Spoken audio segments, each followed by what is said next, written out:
Why can't Molly be involved in code breaking for the Enigma project or something? Because, like, everyone else got to do something extremely relevant to her moment in time.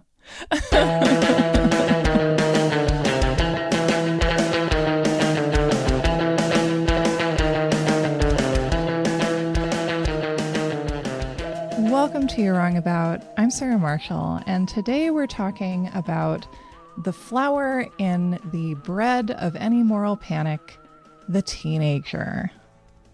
Our guest today is Harmony Colangelo. She's been on to talk with us about Tiny Tim and, of course, the Cleveland balloon disaster. Both great episodes. And today we're talking about the post-war educational film and kind of the invention of the American teenager as a category. We haven't always had them. We've always had adolescents, but we haven't always had teens. Where did they come from? And why do we blame them for everything? Our April bonus, if you haven't heard it yet, is a newspapers.com choose your own adventure with our dear friend of the show, Chelsea Weber-Smith. We both gave each other weird random words to search on newspapers.com. This is not an endorsement. We just like it and use it a lot. And we hunted up what we found when we searched for jawbones and jump ropes and no bed knobs and broomsticks this time, but maybe next time. Thank you for being with us. Thank you for caring about teenagers with us. If you're a teenager, thank you for making it through and doing what you're doing. You're doing great, I promise. Adults are just projecting their fears about themselves onto you, I'm pretty sure. And if you're a former teenager, congratulations. And if you're a future teenager, you'll love it. Thank you for being with us. Here is your episode.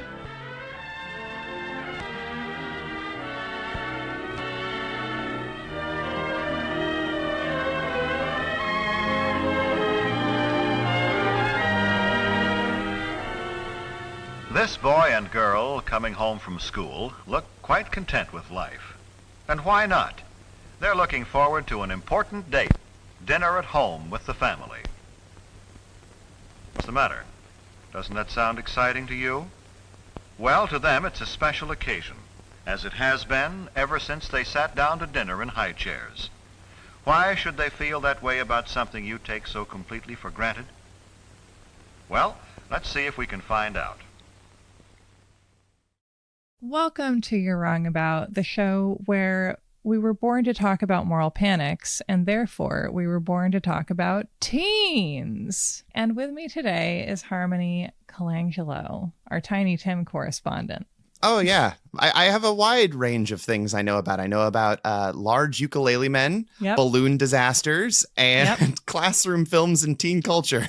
What's the commonality here? There's something, but I can't put my finger on it. I hope I do by the end. But yeah, I guess you talk about sort of the American love of folly. Maybe just like this idea of novelty. Like this very innocent way of novelty and a childlike wonder and how that goes wrong. Yeah. Well, and I suspect that you're bringing back some of our ability to feel wonder about these things too. I try. Well, and so we're talking today about a topic that we arrived at because we were talking about classroom films and educational films, and via that arrived at the idea of what I think of as the invention of the American teenager, aka how long have we had teenagers for? I have a kind of short answer for that, which is the pretty much when most things in America became as we know them now, which is World War II. And that opens up a whole bunch of follow-up questions. But I also Sure. I want to talk about sort of your view of that through this type of media, like what you think it reveals, and just, take us on what I suspect will be a somewhat campy journey through the way Americans are being taught to see ourselves. And maybe like a good question too, because I guess this is two things, right? This is like, where did the teenager as a category come from? World War II, but then why did it come from that? What was going on in this period? And then what was the American short educational film? And what was that about? So the way that teenagers, then at the time known as teen-agers, as a more broad, weirdly impersonal term. Why must I be a teen-ager in love, famously? Yes, exactly.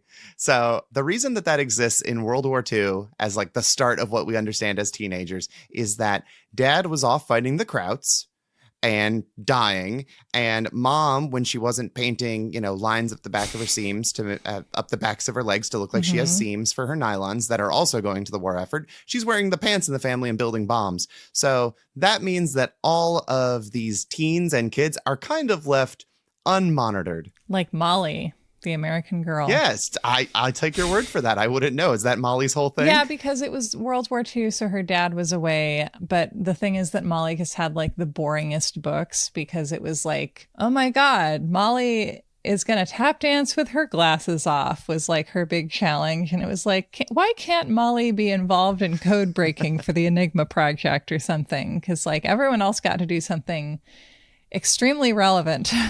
Her moment in time. Teens can do anything. I believe in it. Teens can do anything, including being boring. That's true. You make a good point. Right. So the teens of World War II, not only are they coming out of the Great Depression and then going into World War II, which is obviously at the time not a very good time for the United States economically. These kids have never known peace. They've never known anything. All they've done is stockpiled rubber. Yeah, basically. A lot of child labor at the time. The New Deal would help put away with that, and then also help make teens more of an established thing, because they aren't having to work quite as hard to like the bone. They have a 40-hour work week for adults and a significantly reduced thing for minors. But that's where you get that. Eventually, once parents come back to like their normal states of being in America, mom goes back into the kitchen, often against her own will, and dad comes back from Europe with a bunch of stories he'll never tell to anyone until the day he dies. Oh, I'd like to think he swapped stories with his war buddies. Yeah, right. I've seen King of the Hill. I know what Cotton Hill's whole deal is. Talk about killing fitty men. Yeah, it is, because I know that there's like a lot of nuance to it and a lot of complexity, but it is a moment I guess I broadly think about, whether this is an oversimplification or not, as like American men coming home with a lot of trauma that there's just no way for the culture to address, because they're like, everything's fine now. It's fine. It's fine. What did teen culture look like, around World War II and therein? It was largely just teens trying to be adults. They just wanted to be little adults, because they were largely influenced by the desire to have the freedoms of being like their parents, or having the freedom that their parents have.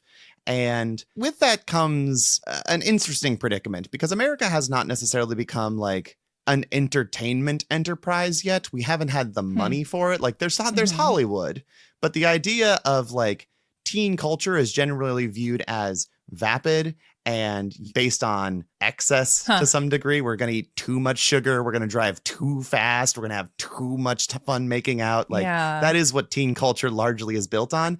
And when you're in a war and an economic decline, you don't have that luxury. Music there's no such thing as teen music. There's no such thing as teen movies. There's no such thing as teen TV shows. So there's just big band music, which everyone is supposed to freak out to equally. Yeah, so exactly that. So what did teen culture look like at the time? I don't know. What's that one? Bugsy Malone, where it's Jodie Foster in a gangster movie, but they're children? Kind of looks like that. I choose to believe that's the case. Maybe an example of teen culture is the Andy Hardy movies, which were coming out through the late 30s and early 40s, which were Mickey Rooney is a prototypical teen who's like, I don't know, forever overlooked kind of love interest monkey is played by Judy Garland. And they're not scary teenagers. They're cute little teenagers. It's like a very neutered kind of picture of adolescence. And we're certainly not meant to feel threatened by these characters. No, I mean, that was also Hollywood's job, was to give you that sense of escapism. The idea of Wizard of Oz in general is that it's like, wow, the Dust Bowl sure is depressing. I really want to be anywhere else. Even if there's witches. In fact, especially if there are. Totally. So the idea of something being pleasant, about kids kind of getting along and conforming and all of that, that is going to take quite a substantial direction post World War II. So World War II ends in September 1945, and classroom films, as we know them, start to really kick up in 46 and 47. There were educational films before that, but they were pretty sparse. This really picks up in a much more dramatic way because during World War II, we learned quite prominently from Germany that you can use film to do things like boost attitude. They were called attitude building films. And in 1944 alone, government films were shown more than 700,000 times to an estimated 67.5 million people as a rapid way of conveying information about how to like clean your gun and apply a tourniquet and all of the things that you need to let all of the people involved in the war effort learn about their position as fast as humanly possible. I guess if we must have government propaganda, I'd like it to be about tourniquets. Yeah, like, see, that's useful information. Attitude building films are kind of just trying to not feel totally hopeless, and that is, in of itself, not necessarily a bad thing.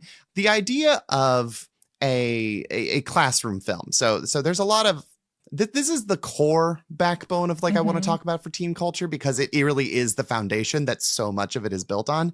So these films covered literally anything you could ever possibly imagine. But for the sake of our conversation, we're going to be talking about the flexible genres of like social guidance, life adjustment, and mental hygiene films. Mental hygiene is a phrase that I've always found both delightful and creepy. It's very alarming. Like the idea is that there were hygiene films where it's like, cool, here's how you brush your teeth.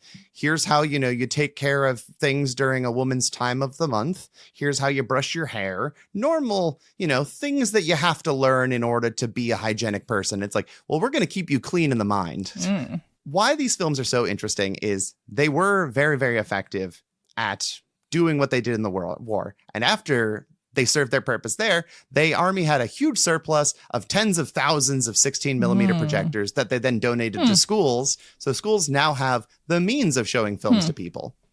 The specific, in quotes, goal of this was to discover and derive principles for the scientific development of sound films for rapid mass learning. Rapid mass learning. I like that. It sounds like a monorail. There is something also alarming about it, much like the term mental hygiene itself, where I'm like, I don't like it's so impersonal. Right. It's such like the stereotype of schools being like a conveyor belt to pump children along, teach them how to work a 9-to-5 job, and then ship them off to a factory. Yeah. And it's based on this creepy sense of Americans post-war being like, we've learned from the Nazis, and boy, are they efficient. And we also are going to see our populace as grist for some kind of economic mill. And it's like, even if you're doing something less evil, which at this point and many other points has been debatable, the way you talk about the subjects and the citizens of the country that you're running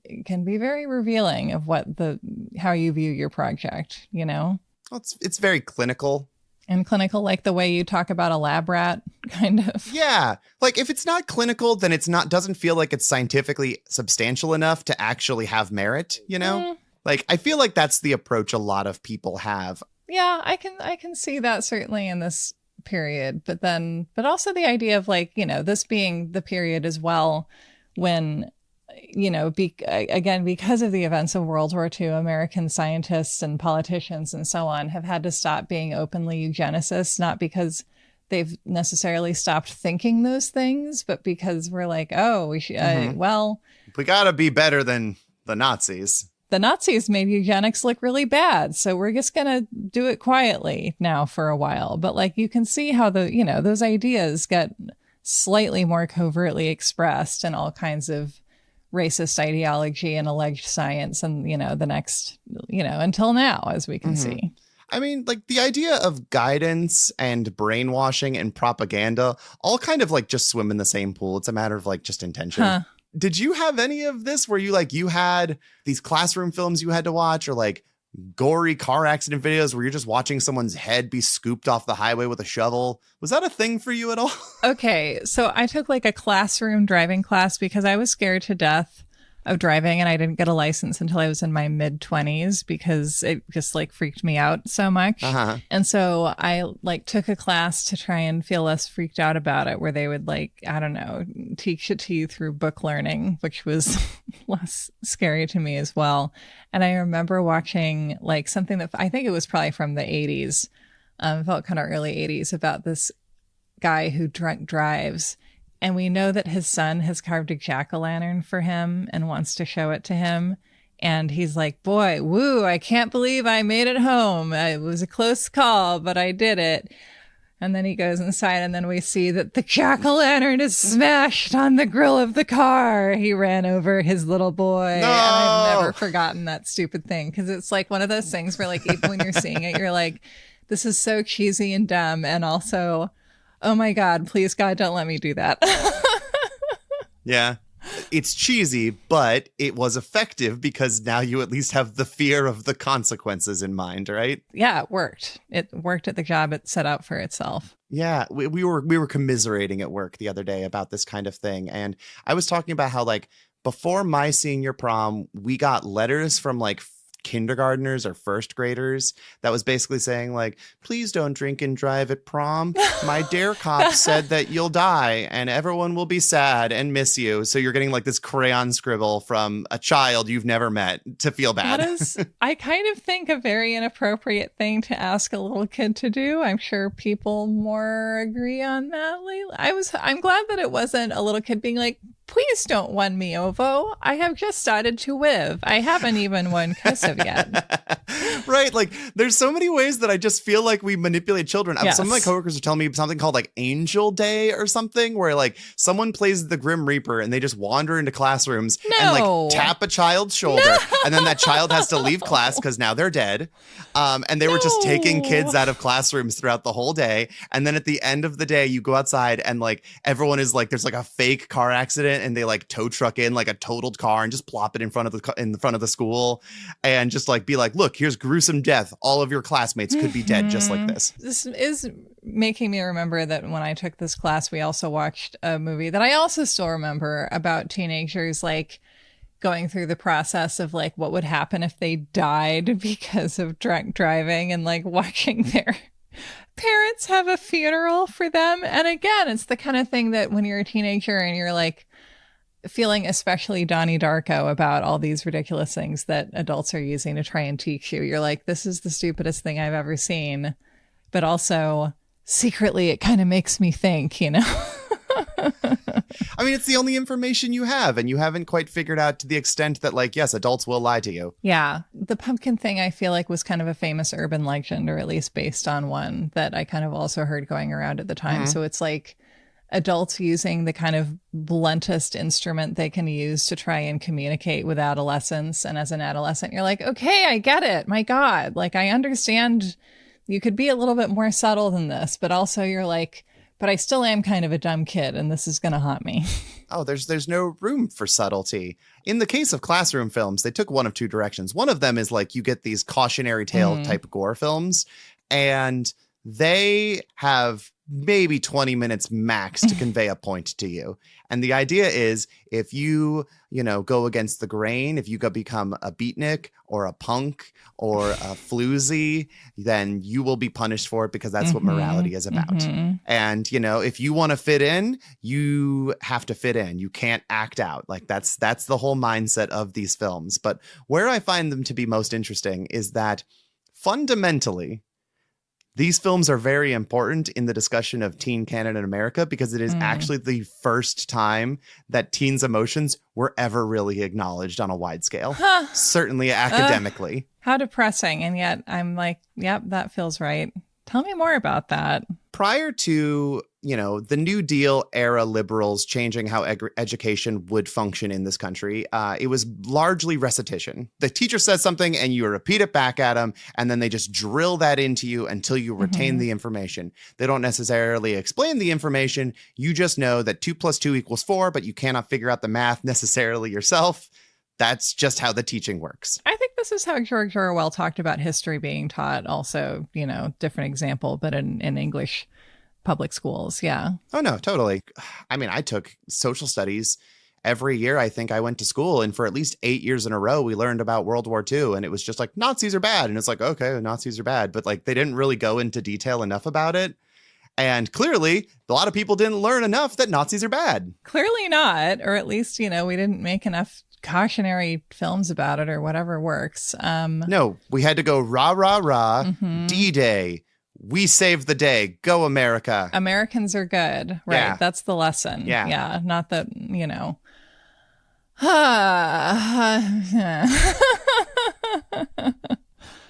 So teens' emotions. Yeah. Tell me about that, because that is fascinating. Because I feel like we have never fully acknowledged them, but at least there was a point when we kind of started trying. Right. So around this time, educators would learn that teens did actually like learn from each other, and it was not purely just being influenced by the adults in their lives. Wow, they communicate. Incredible. They do move in hers. By using classroom films and actually having, as true to life as they can be, depictions of teen life in the 40s and the 50s. It's the first time teens would see themselves on screen, by and large, certainly in a contemporary setting, as most Hollywood films often weren't. It was the first time they saw their day-to-day problems, because, again, Hollywood was all about a lot of fantastical things like rich people, rich situations, different places in time and fantasy. Like, that was an completely different experience. It was something that was very, very relatable.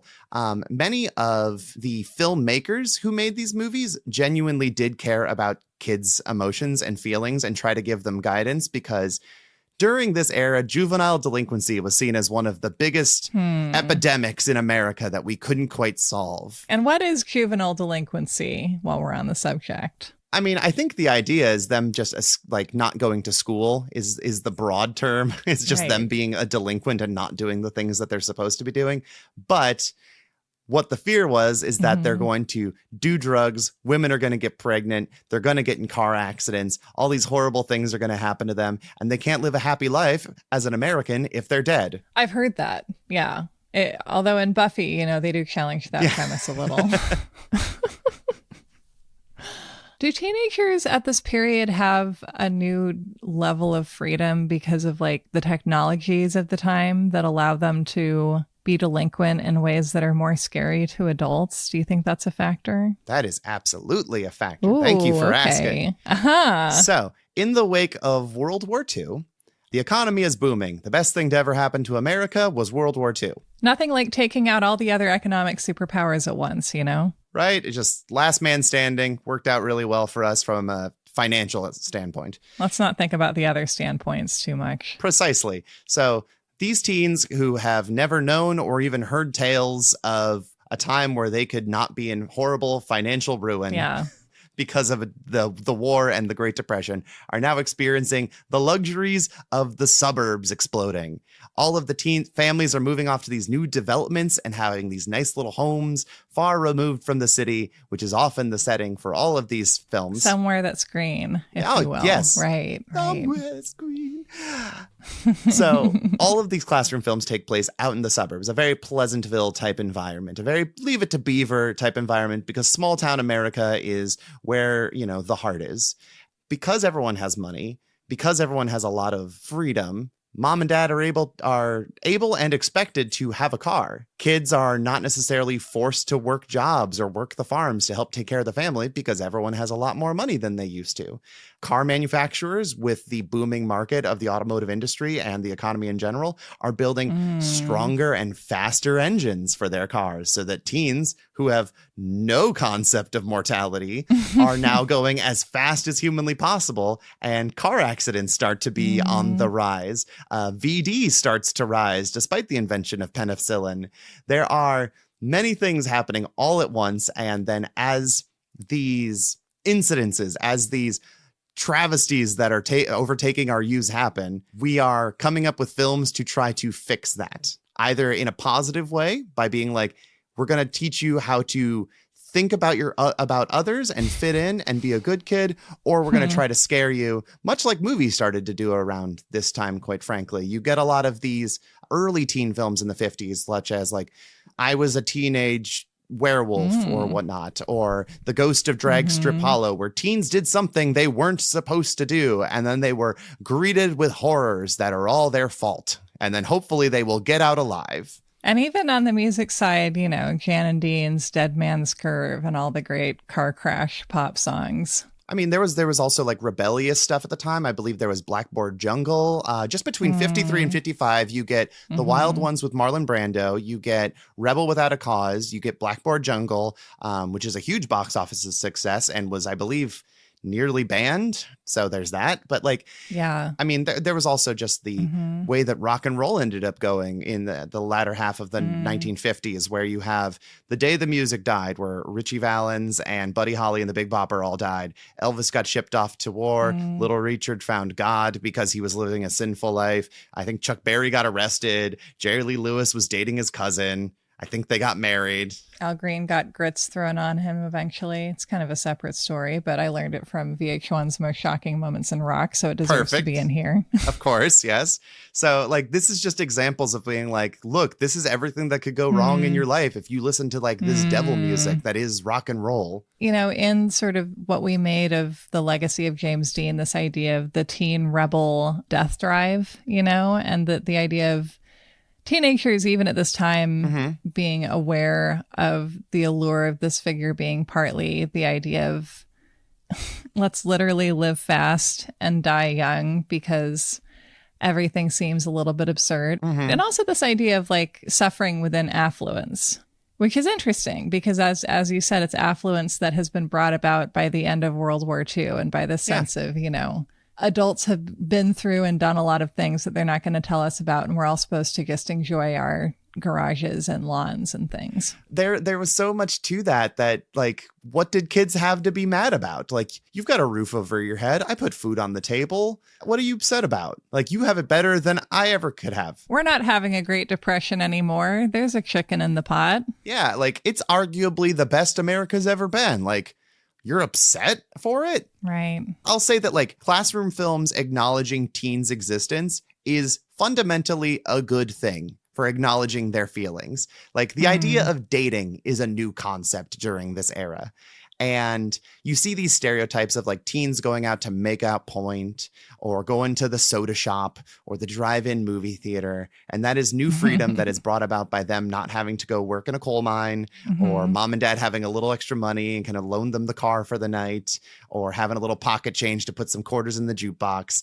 That is something that they're allowed to have and have a teen space to exist in. It is so interesting, though, like how much a relatively small amount of freedom brings in. Because obviously cars are a big change. Suburbs are a big change. But just the idea of like the soda fountain, you know, or like some small piece of geography that adolescents are supposed to socialize with each other at, like, yeah, it was a third space, right? And also that, you know, any 50s nostalgia also is like so big on diners and soda shops because we understand that there needs to be a nexus for life to happen, for plots to happen. Yeah, I mean, the equivalent that you would have is like essentially it's a teenage version of a bar, you know? Yeah. That's where all of the dads go when they need to unwind. If they don't go to like the Elk Lodge or the VFW or what have you, they're going somewhere to drink. Yeah. That's really just like what it's the core of it is at. And this is the teen equivalent of that. And not a lot of adults hang out at the soda shop necessarily. That is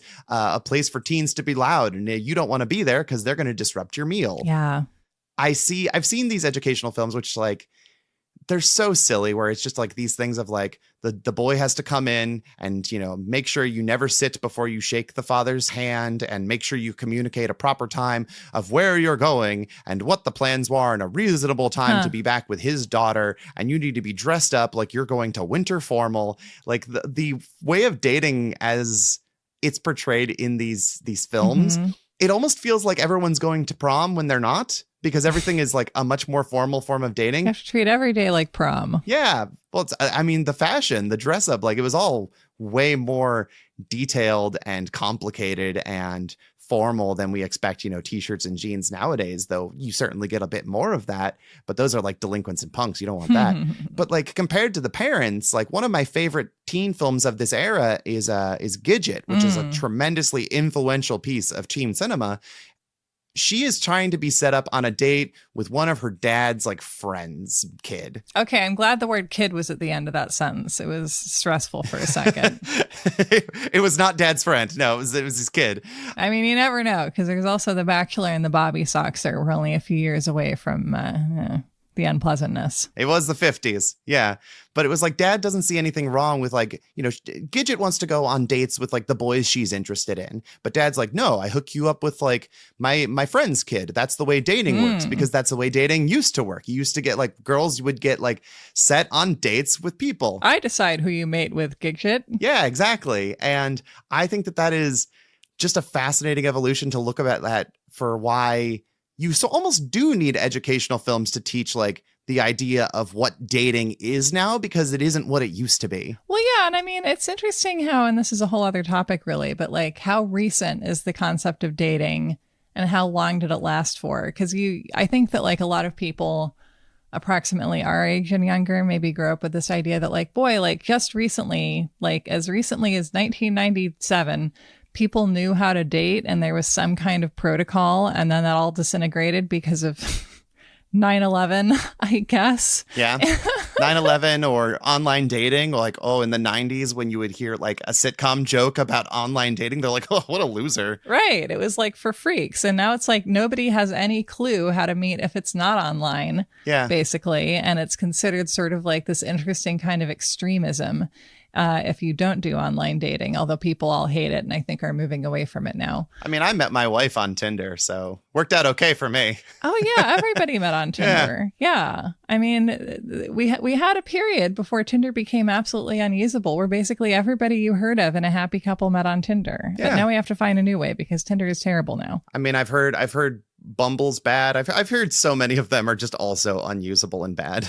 I think we should all just start cruising each other at laundromats like people did in the 70s, as far as I can tell. Yeah. I don't know. As I imagine maybe you are, kind of mixed feelings about this, where it's like, it's really nice to not have everybody forced to go about mating in only one way. But also you can see how there are areas in life where people really crave having an etiquette, because if there isn't kind of a rule book to follow, then people just sort of seem to have no idea how to proceed. Oh, yeah. I mean, things have definitely broken down over, say, like the last 10 years. And there's always some new term for it, like goblin mode used to be one of it. Yeah, I haven't heard that one in a while. We go through slang so quickly now. People have gone feral. Yeah. I don't know. I think there is something to having like a general concept of etiquette. I mean, people are destroying movie theaters and doing tens of thousands of damages to them because of the Minecraft movie right now. So like maybe a general sense of chilling out would be cool. Or I feel like at least I certainly have a very clear idea in my head the second you bring up the idea of educational films, especially of the 50s, of like this kind of Pleasantville idea of like manufacturing the American teenager as someone who's like very civic minded and pleasure denying and apparently has no libido. And this really camp sense that we've derived from that in the decades since, of like that feeling a little bit uncanny because it's trying to tell the American teenager maybe that there's something that they're not, you know? Oh, for sure. I mean, first of all, Pleasantville, what a movie. Love that movie so much. It's just beautifully shot, and I love that it's doing exactly what it's doing, which is exactly about what you're saying. Yeah. So the reason that Pleasantville is fun, and the reason that these films exist the way they do, is because America has always been a very specific way, which is lying about our past. The reason these films got made in the first place, in which the kids are polite and always have their best Sunday best on and live happily in the suburbs and everyone is white and everything is the way it is because that actually wasn't the case. Okay. Because why would you need to teach kids how to be pleasant, normal, well-behaved kids if they were already being well-behaved? So the idea is, so the fact that they exist at all disproves that the 50s were like Leave It to Beaver. I'm sure that they were to some degree, but if they were, at the very least, adults were fearful that they weren't. Right. And like, what is the Leave It to Beaver past that people were insisting on creating the illusion of at the time. I mean, it's the nuclear family. It's that the local sheriff is a good guy and that everyone's neighborly and everyone knows each other. And there's no such things as drugs and nobody dies and no one gets pregnant before marriage and everything is great and can be wrapped up comfortably at the end of a 20-minute episode. Right.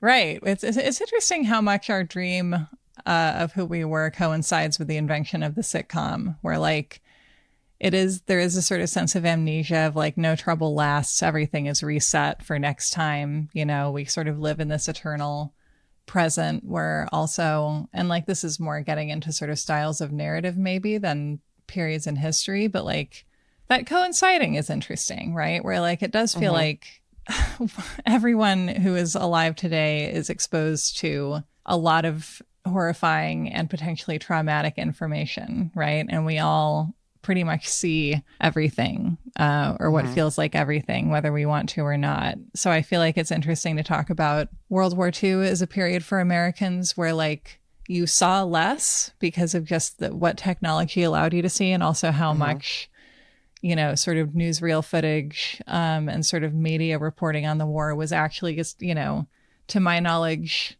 faked in Hollywood to sort of, or that there was like plenty of actual footage, but that it wasn't until the Vietnam War that Americans really started getting like unmitigated access. Seeing it directly, yeah. It changed a lot of things, yeah. So there was less of that illusion of immediacy, but there was more of the reality of so many people having family members who died or who came back physically disabled or mentally or emotionally traumatized. This longing for kind of an extremely peaceful world, and even sort of inventing the sitcom as a form of media where everything kind of takes place in an eternal present where nothing matters, is like, I'm probably reading too much into it. I just love sitcoms, but it feels a little telling, No, for sure. And like, this is the America that like people think we can make great again. Like this is what people want to return to. Right. This is the illusion we're trying to make flesh, despite the fact that it never was flesh to begin with. Yeah. Yes. Right. And as you're saying, it's like anything that a country needs to insist upon through culture clearly is something that isn't happening, or else we wouldn't insist upon it. Precisely. So like we're trying to return to Reagan's America, which specifically was trying to be like 1950s America. And a lot of the media of the time like is also influenced by the Hays Code, which means that like, villains are wholly bad and good guys are wholly good, and everything is as simple and rudimentary as possible. And we really want simple America because we want to go back to a time where like you're not allowed to put non-white people in your movies unless they're fucking villains. You're not allowed to portray queerness, even though a ton of the people who were making big decisions in Hollywood were making movies were gay. Like this was just the way it was. And this is trying to uphold, a certain standard of suburban white America, because again, like looking at the microcosm of what a classroom film is, the filmmakers who made them were very progressive. If they weren't, then the films would be significantly more boring. There were debates amongst educators early on whether or not including music in an educational film is too much of an approximation of entertainment. The films themselves were almost too close to entertainment. And then if you add music, it's like, oh, these kids are going to be having so much fun. They're not going to be learning. They're going to be partying down to the hygiene film. Yeah, they're not going to learn anything. So there was restraints, but the filmmakers were ultimately trying to push something forward and trying to provide some information, either as trying to give kids some sort of optimism and build their attitude in a way they think they should have it, or in a way that these adults used to have it and they want to pass that on to a younger generation. However, the companies that made them, the producers, they were selling a product and they had standards on what they wanted to put out. So there were not a lot of interracial classroom films because they did not sell. That is the cold, hard facts of the matter when it comes to something like this. Oftentimes, because, classroom films take time to make and they take time to shop around because you have to physically do it. They would be the year before trying to predict what kind of stuff is going to be going on in the country in order to make movies that are accommodating to that to then sell to the school board, superintendent, teachers, what have you. And hundreds of these movies are getting made every single year, covering largely a lot of the same topics, but, still a wide range across, a few hundred every year. And with that, you get a pattern. With that, you get something that you think, a white suburban superintendent's going to buy because he recognizes it as like, this is exactly what I want my students to behave by. I want them to be, I want them to be courteous and pleasant and delightful, and I want them to get along like this. So ultimately, it's all about a product. Like, he'll buy 2 copies of Don't Tape Notes to the Superintendent's Ass. Yeah, I mean, honestly, yes. Tons of stuff like that happens where it's like, oh, now, Jimmy, you wouldn't do that. Think about how they might feel. That's very good. Do you have like a selection of titles? Because there's nothing I would love to hear more than an example of what some of these are called. I have a book in front of me. It's a phenomenal little read from the late 90s called Mental Hygiene Classroom Films 1945 to 1970. It's by Ken Smith. Apparently my copy is signed. I didn't know that when I accidentally spilled wine on it a couple weeks ago. Oh no, Ken. Sorry about your book, Ken. It's a fantastic read and a wonderful resource for this sort of thing. God, let's look at some of the titles just by title here and see if you can glean something. I'm flipping to random pages. Let's just see what we got. That's what I love, the lucky dip. Let's see here. Make your home safe. Oh. Lunchroom manners. Mother Max puppies and find happy homes. Parents are people too. Oh, yeah, I've heard that. Patterns of smartness. The political process. Snap out of it. Sniffles and sneezes. Oh. Skipper learns a lesson. Oh, no. Student government at work. Subject, narcotics. That's a fun one. Toward emotional maturity. Too young to burn. What? What's that one? It appears to be animated. In this film, some scary Sid Davis narrator from Live and Learn explains that fire is very important to our civilization and that animals have never learned to regard fire as a friend. Unfortunately, and unlike Live and Learn, all the scenes in which terrible accidents happen to children are shown using magic marker cartoon illustrations, not live actors. That's probably good. Yeah. This is one live action scene in which a fire lets his infant son burn his hand on a toaster while mom looks to teach him about fire and pain. Ooh. Ooh. So yeah, what about alcoholism? What about prejudice? What about Bob? There are some movies in here that I've seen a couple that are just teaching like students not to be racist, and those obviously came quite a bit later than like the 40s and 50s. But like the titles can cover anything, and they have sensational they have really attention grabbing titles, and they cover a wide range of feelings that just are meant to come at you hard and fast because very few of them clear the 20-minute mark. Do we have any sense of like these being successful, or was it more that they sort of created an economy?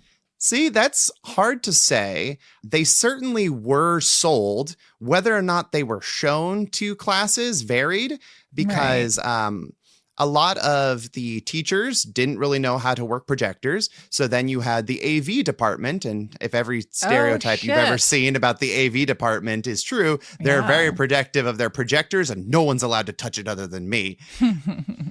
So a lot of these movies were made. Some of them were bought, some percentage of them. It's hard to say because figures are a little dicey at this time. And how often they were shown is also complicated because thousands of these films have been lost because storage was expensive. Some of them did get played because the school bought it and decided, well, this is our one film about menstruation that we've got, and we're going to show it to kids for 15 years until it falls apart. And then they disposed of it that way. I would say the earliest ones, there's only a couple hundred around that are preserved, some of which are like there's a lot more copies of than others. But to some degree, like they were successful. As I understand it, these films tended to be the most successful if they were contemporary, which encouraged schools to keep buying them. Because if it was like a kid in like 1965 and the film is from 1955 and they're using a whole lot of keen and swell language and they're like, gee, dad, then the kids can't relate to it and it fails to do its job because they don't recognize themselves. They recognize their parents. Yeah, it does seem like kind of a fine line that you have to walk, and that we have this sort of period of tension in sort of, you know, the long 50s where we're creating this culture of what we want the American teenager to be. and trying to sort of convince them that, like, this is what all the other ones are doing. And then it feels like part of the aggression that adults felt about Beatlemania, right, was like that the language of it suggests that, like, oh my God, these teenage girls, they can't be stopped. They're like Niagara Falls. They're going to kill us all.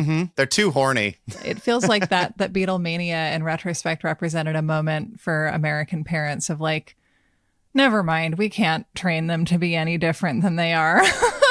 I mean, they certainly tried to some degree, but ultimately I think like there's a whole lot of like children are supposed to be seen, not heard about it. Yeah, and girls just want to chase boys around while screaming the whole time. Like for real though, I've seen A Hard Day's Night. That's just kind of all it is. Yeah. Girls in particular, like they are taught to be demure and soft-spoken and ladylike, and we still as a culture have not figured out how to like process that girls have big screaming feelings, and they tend to get made fun of for it, and that is just classic misogyny, of course.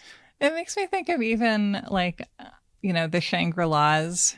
Love the Shangri-Las. Just like the girl group music of the early 60s. Yeah, you know, and the Shangri-Las did Leader of the Pack. And I don't know, I think that like various female rock stars have talked about being influenced by the Shangri-Las, and sort of people have argued that they're sort of like proto-punk because it's, yeah, girls have never gotten credit for for rocking. I mean, those teen tragedies that they all run, like a lot of the Shangri-La's songs were about tragedies. Like Leader of the Pack's about a motorcycle gang. Like I remember Walking in the Sand, which has been sampled in more contemporary things as just like the Oh No song. Like those are these big things about big experiences, and there's like these little dramatic mini operas. Yeah. They are mini operas. Right. And like Jim Steinman, who loved the Shangri-Las, I believe he described them as like being the best girl group gang because they wore leather jackets and they'd kick your ass. And maybe you'd like them to kick your ass. They're so cool. I mean, how would you not? Yeah, and this idea of sort of the teenage girl as being someone whose behavior you can just sort of ignore or see as outlier behavior or not representative of the gender until you're overtaken by a crowd of Beatles fans, I guess. Absolutely. Doesn't Beatlemania, to use an old Twitter joke template, imply the existence of Beatle depression? Take us. So we've talked about how kids are allowed to have feelings, and they're allowed to have these thoughts because the classroom films say like, you're allowed to have anxiety about not fitting in. You're allowed to have anxiety about this, and we're going to teach you how to try to fix it. Right. You're allowed to have feelings, but only to the extent that you are now going to manage them. Have fun with that. Honestly, yes, because like they started to have this emphasis, which was like other directed thinking, which was the idea of teaching kids to not think about themselves, which is fundamentally a good thing. Oh, good. However, there is a dark side to that. Yeah. In moderation, yeah. So the good side of it is teens were suddenly becoming aware of their feelings and having them put in place where it's like, oh, you might be nervous about going to the dance because, you know, maybe you don't know how to talk to people and maybe your personality is a little off-putting. Why is your personality off-putting? Maybe you don't know how to brush your hair and you're not as popular and you're not as well liked as people. Why is that? And by acknowledging... Are you ugly? Be honest. Yeah, exactly. By giving these things of like either your appearance or your personality, by focusing on them, it then developed hyperfixation. So now kids are taught that they're supposed to be insecure because they're not the popular kid in school in a like direct way that it had not been direct before. Yeah, this is such a side topic, but I feel like I have throughout my life heard so many people say and identify with the statement as well of like learning disordered eating behaviors, like from anti-eating disorder, like cautionary media throughout your life. Yeah. And like, I don't know, I'm sure we've learned since the late 90s how to more responsibly or more effectively communicate the message we're trying to. But yeah, I feel like the messages that adults give to adolescents, I feel like they always kind of receive a lot more information than the people who make them necessarily realize is going to be picked up. I think that there is this sort of hands-off parenting that we have just really, that is a big part of American culture. To the point that like even these educational films, the idea was that they were made to be discussed. like you're going to have it and you're going to present, a 15-minute little story about what have you, how to ask your mom politely to use the car. You're going to have a little story about that. And, what's a better way to phrase that? Maybe don't come in all guns a-blazing, offer to help your mom out. Maybe, manipulate her a little bit, win friends and influence people, not judging on that. It just is what it is. But you're supposed to then have the teacher discuss it with you afterwards. That was sort of the intention, but there's no universal way to enforce that. How it's going to be processed is going to be totally different. Some teachers also didn't even like these movies. If they were older, then they were very old school and didn't like the use of films kind of in general. They saw movies as a way of breaking up tedium while they had some other shit to do. As so many of us did. Yeah. That was the whole thing. But the fact of the matter is, like, we present stuff to kids and teens and then don't unpack it with them. And I mean, rightfully so. Like, a whole lot of kids, you'd see this in the 60s where it's like, don't trust anybody over 30. Like, they're really resistant to adults telling them what to do. And sometimes they'll get frustrated because, like, they then feel dumb because they don't understand it, and they'll maybe lash out that way. There's a million directions it could go. But the fact of the matter is, presenting someone Breaking Bad, which can then teach them accurately how to make crystal meth, maybe having someone break it down and be like, all right, cool. So that's there, but you don't need to make meth. You shouldn't make meth. It's just simply putting something in a movie shouldn't be the be all end all of what it is. Actually analyzing it and discussing it should be equally as important. Well, that's what went wrong with Oliver Stone and Wall Street. Yeah. Like, we don't want to talk to kids. Like, that's the thing, is like, we want to put the movie in front of them and we want the movie to raise them the same way that we want the iPad to raise them. It's just easier. And, like, I get it. Adults are tired, but, like, that's only half of it. Or you just need, your iPad to occupy your toddler because you'll get arrested if they go outside or something like that. No, totally. Yeah. We're in this period still, but at the time even more so. I think in many ways we were figuring out how media could educate and what its limitations were, because this was also the beginning of, film entering the classroom, as you've been talking about, which is sort of hard to imagine a time before in a way. It's like one of the most basic technologies that basically all of us remember. Oh, yeah, totally. Like, I think these movies never went away. And the way that they've changed has just gotten kind of updated with the times. Like, think about how, in the 70s, and especially when you get to the 80s, you get the after school special. You start to see a lot of this type of education, the more dogmatic stuff become, mail order VHSs that they play in Sunday school. I watched a bunch of stuff like this. Like, that was a normal thing.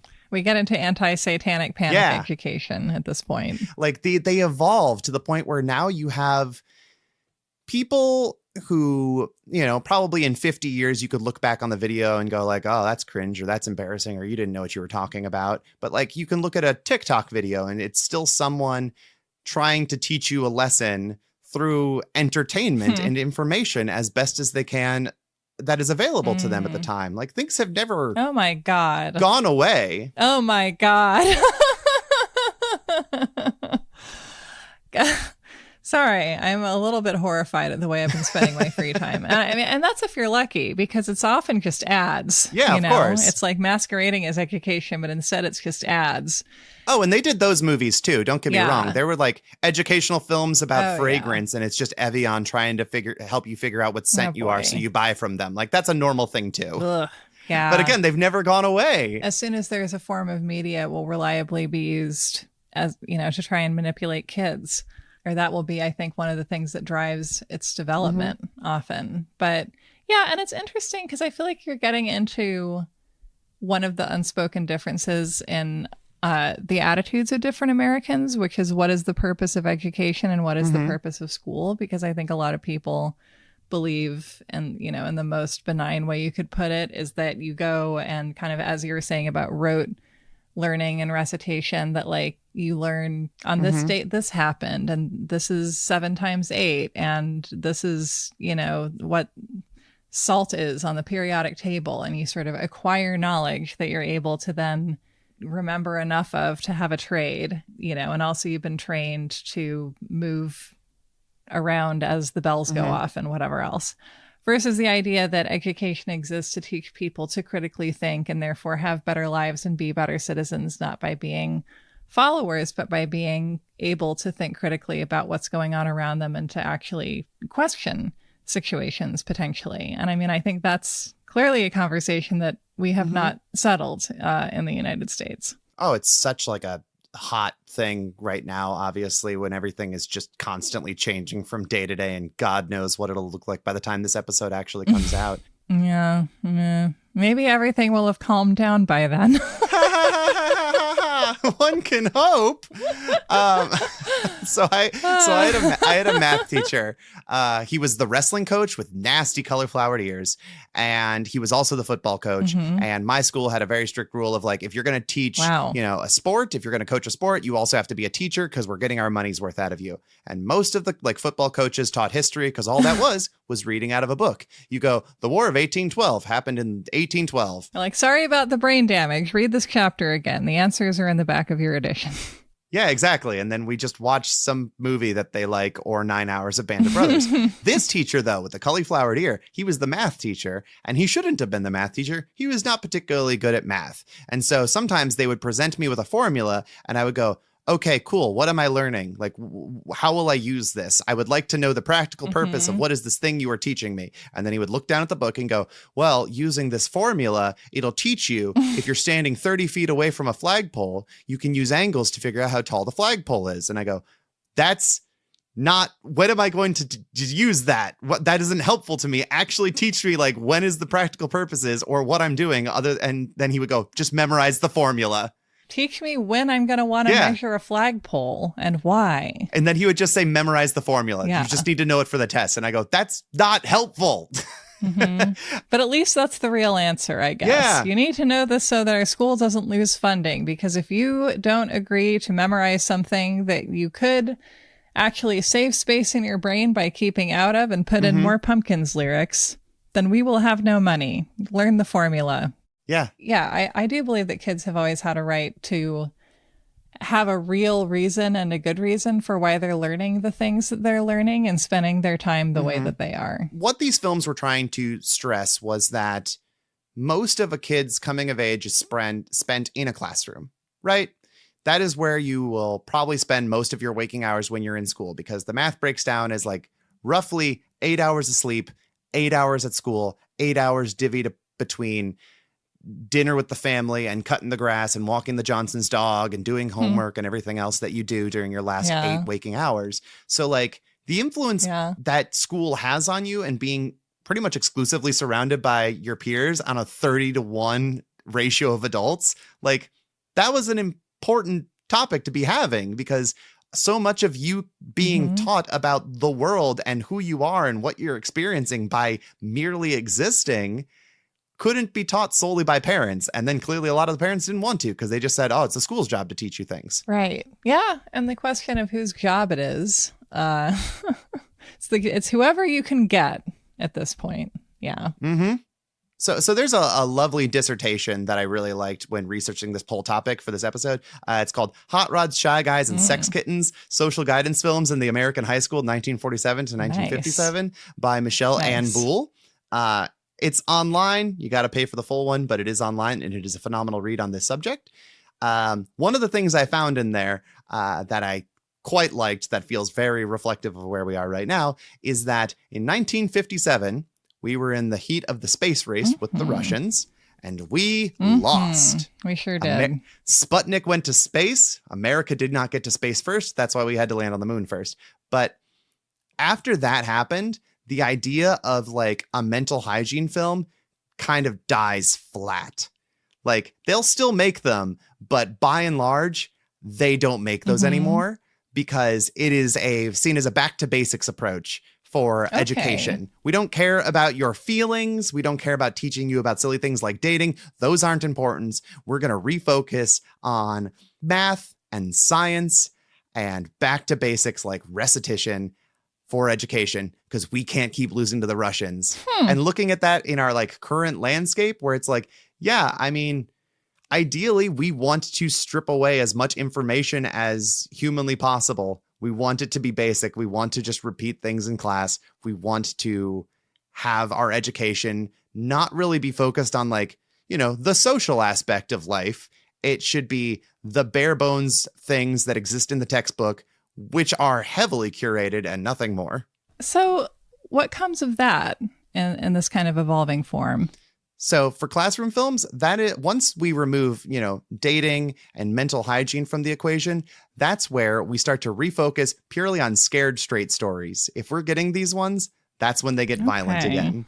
That is when we're talking about like Jenny did heroin and she died at a party. Yes. That is where their car careens off of a cliff. Like these were stories that had existed before that, but this is where they start to really pick up leading into the 1960s. And this coincides with like the death of rock and roll and every other disturbant thing that is happening at the time. I have a favorite, which is like a 1980s example. Oh, hit me. Called Good Kids Die Too. Yeah. What's it about?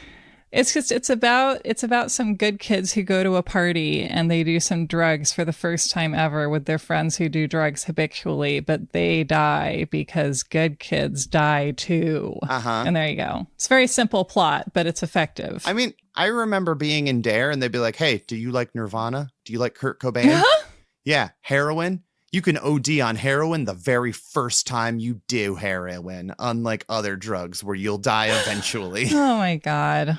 Okay, so basically we have moved from a controlling and, not entirely altruistic idea, but a fairly ambitious one about using this new technology that we suddenly have in abundance after the end of World War II that we're going to introduce to American schools and teach the American teenager to be model citizens and proactively get into like basic life skills, that people often complain about not having any way of being taught today, regardless of if it's sort of an unrealistic and repressive way.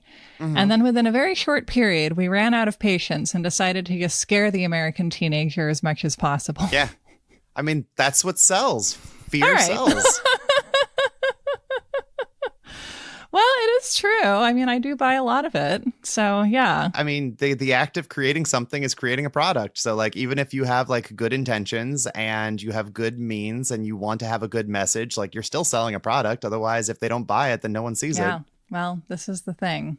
So that is the American teenager. We noticed that they existed, and then very quickly we decided to just manipulate them through fear alone. I mean, kind of. I mean, it just became too unignorable once you get to the 60s. Like the idea of everything being perfect was not sustainable because they have eyes, like once you get to the 1960s, like there's the civil rights movement, there's Vietnam, there's a lot of kids now starting to like experiment with drugs on a larger scale.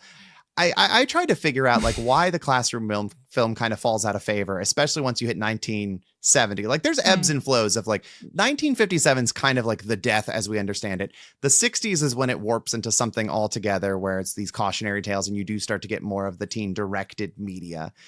And come 1970, pretty much like it's done. It's like absolutely that's it. And I tried to figure out like, okay, was it the after school special that killed it? Maybe that's what it was. And no, I don't think that's the case. Okay. Was it that you're now able to like view stuff at home because most houses have TVs? So the idea of seeing a TV in school, like the novelty of, moving pictures outside of a movie theater isn't quite as effective as it was back in the day. No, that's not it. Okay. What is it? And the fact of the matter is it stopped working. That's it. They weren't effective anymore. They stopped being compelling.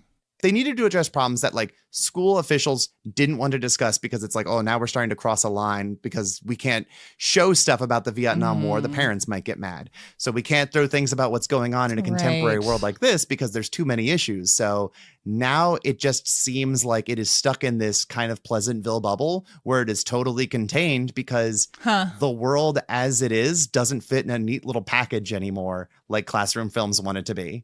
That's interesting. It was unavoidable. It was never going to be sustainable. And like, I mean, even when you get to the 80s, like there's new fears there. That's when you got the Satanic Panic, obviously. The fake teens were swamped. Yeah. Increased access to media can bring you closer to reality in a way that means that propaganda doesn't work on you as unilaterally as it used to. There's actually something very redemptive in that. Uh-huh. I don't know. I think there's just something about the idea of being entertained and how you want to see something and you want to learn something at this point. Maybe it's just me. Maybe it's just you. Maybe we just crave knowledge, and like facts aren't information, and information isn't knowledge, and knowledge isn't wisdom. And I'm always trying to figure out what I've learned from things and how to try to be a wiser person. So at the end of the day, we're all just idiots trying our best. And we want to be entertained, and we also want to learn things. Our entertainment should also have some gleam of insight and wisdom nestled in there somewhere. Yeah. Anything else? I feel like that. Yeah, that's beautiful. It's a beautiful tale. Yeah, I don't know. I guess if anybody wants to watch a ludicrous amount of these films and have fun with them, or don't, a lot of them are actually just exceedingly dull. The AV Geek website has like thousands and thousands of them archived. So like, go check them out. Well, and where can people get more Harmony Colangelo in their lives? If you want to hear me talk about all kinds of teen media, not usually this old, because we tend to stop at the 70s in most cases, you could find my podcast, This Ends at Prom, which I do with my lovely wife, over where you get your podcasts, and follow us on social medias. And I'm personally over on Instagram at Velocitraptor, or on Blue Sky at Harmony Colangelo, because apparently I'm not allowed to have underscores over there, so I had to use my real name. Well, thank you for coming on to talk about teens and Thank you. Just try to make sense of the world through kitsch. It's my favorite way to do it, and I love doing it with you.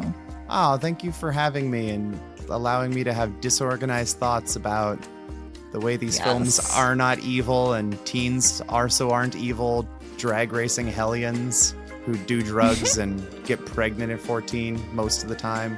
Yeah. That's not usually the case. They don't all do that. That's not all they do with their leisure. And even if you are drag racing and getting pregnant the whole time, you still have a rich inner life, you know? Honestly, like, sounds cool as hell. Right? Exactly. Thank you for being with us and drag racing through time. Oh, thank you.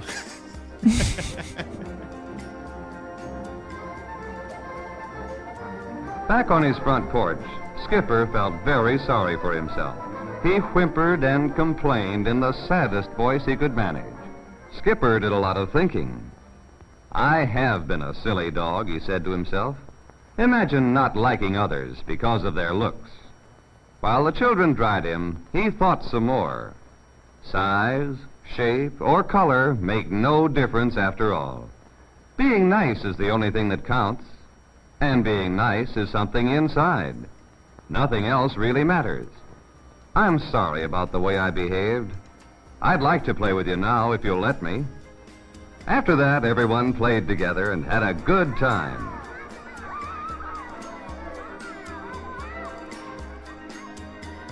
And that is our episode. Thank you so much for being here with us. Thank you to our amazing guest, Harmony Colangelo, co-host of This Ends at Prom.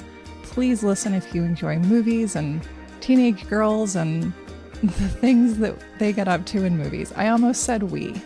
I still identify with the teenage girl in any movie. Thank you to Corinne Ruff for editing. Thank you to Carolyn Kendrick for editing and producing. Smell you later, Gators.